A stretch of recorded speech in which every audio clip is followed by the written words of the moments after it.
Hi everyone, welcome to the last video of the Bluest Eye series, and in this video we will be discussing the final section of Summer. So in this section we see the fallout of what's happened to Piccola, her rape by her father, and we see the reaction of everyone in her family and in the town and her friends, and then ultimately we see what happens to Piccola herself. So we get this first chapter in Summer where we see that, again, both Claudia and Frida don't entirely understand what's happening. Once again, as children, they are left with little agency and no one really explains anything to them. So this lack of understanding of sexuality and the lack of understanding of what actually happened to Piccola leaves them in a somewhat naive position. But that naive position also leads them sort of hopeful. So they hear that Piccola has been rejected in a variety of ways. Her mother beats her, right, upon finding her. The town blames Charlie and he runs off, but there's also some blame on Piccola as well. And so again, this shows the way in which Piccola's powerlessness and the adults in her life kind of compound the issues that society has already put upon her. To make her even further victimized, right? So it's not just her victimization at the hands of Charlie, it's the further victimization by her parents, her community, and the society as a whole.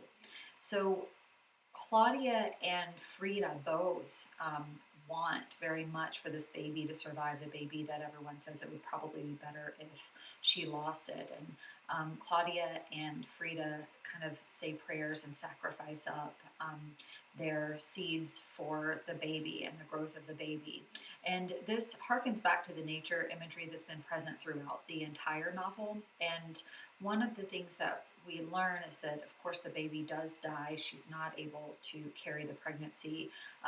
And this is, I guess, in some ways, nature becomes a metaphor for that action, right? So the seeds don't germinate that year. That's what we learn. The flowers that they planted don't bloom.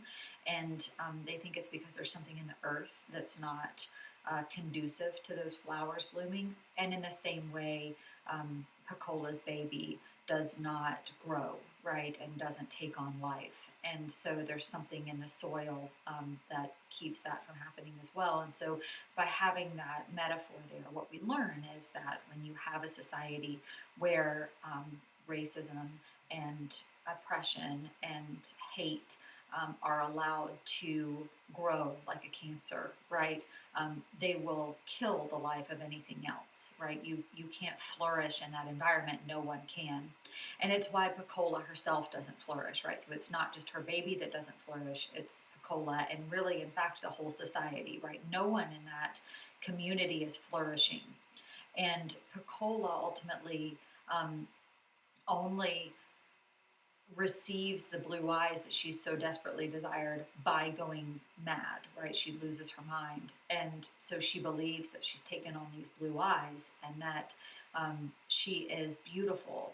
But that belief is one that has been created. It's a manifestation of this of Claudia's mind, right? It's an indication that she is no longer sane. And when we get to the last sort of scene in the novel, the one in which I'll ask you to write about, we see the ways in which Claudia comes to understand how they as a society have compounded Piccola's problems, right? And so just as I mentioned in the previous video with Charlie, although he's responsible for his individual behaviors, Morrison shows us how the society created Charlie, right? How it created a situation where he would act this way. Now we see how Piccola's community has compounded her victimization, right? And so Piccola becomes the scapegoat for the entire community. And Claudia tells us we felt so beautiful against her ugliness, right? We dumped all of our garbage on her. And what Morrison is showing us there is when you have that self-loathing and that internalized self-hatred, when you live in a culture that constantly tells you that you are devalued and you are less than, and you take all of that on, as I mentioned earlier, the only way to get rid of that for a lot of people is to push it onto someone else who's even less powerful than they are, and that's what Pecola becomes for everyone, right? She becomes that for Charlie, she becomes that for her mother, she becomes that for Claudia and Frida, and she becomes that for the entire town. And so everyone can make themselves feel better by otherizing Pecola and saying, well, at least we're not her. We're not as ugly as her. We're not as poor as her.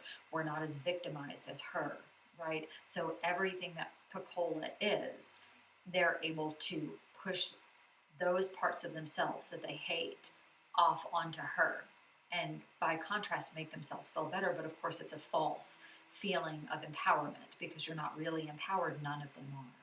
And so the novel sort of ends with this condemnation of all of us. You'll notice that that final scene is written in the the first person plural, so it's we.